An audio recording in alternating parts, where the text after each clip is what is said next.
What are the key moments in environmentalism's historical timeline? Have you ever wondered how the movement for environmental protection came to be? The story of environmentalism is filled with key moments that have shaped our awareness and actions toward the natural world.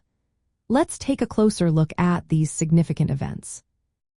In the 19th century, awareness began to grow about the impact of human activity on nature. In 1864, George Perkins Marsh published Man and Nature.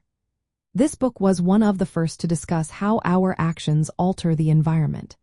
Then in 1872, the establishment of Yellowstone as the first national park in the United States marked a formal recognition of the need to preserve natural landscapes.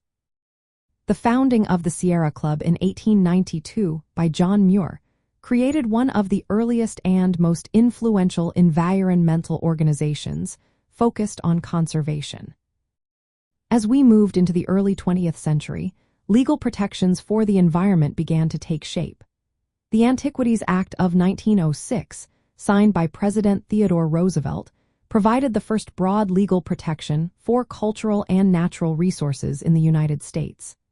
This act allowed presidents to designate national monuments, which was a significant step in preserving the environment.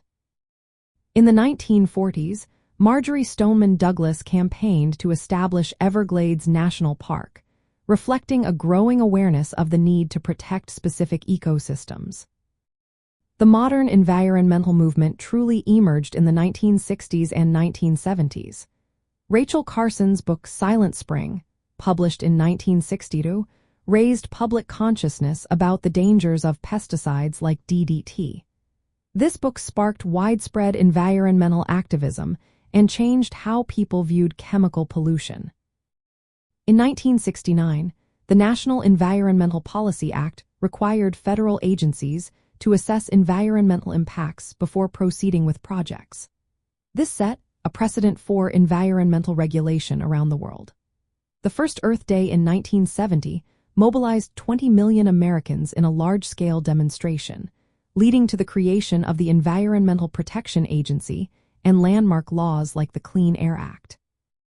As we entered the 1980s and beyond, environmental awareness continued to expand. Recycling programs became more common, with the first mandatory curbside recycling introduced in 1980. This shift indicated a move towards sustainable resource management. International agreements, such as the Paris Agreement, representing global efforts to address climate change and environmental degradation. These key moments illustrate the journey from early conservation, efforts to mass public engagement, and international cooperation. They also highlight the connection between environmentalism and civil rights, emphasizing the protection of both natural ecosystems and human communities affected by environmental harm. Understanding this timeline reveals how environmentalism has shaped policies and societal values that influence our lives today.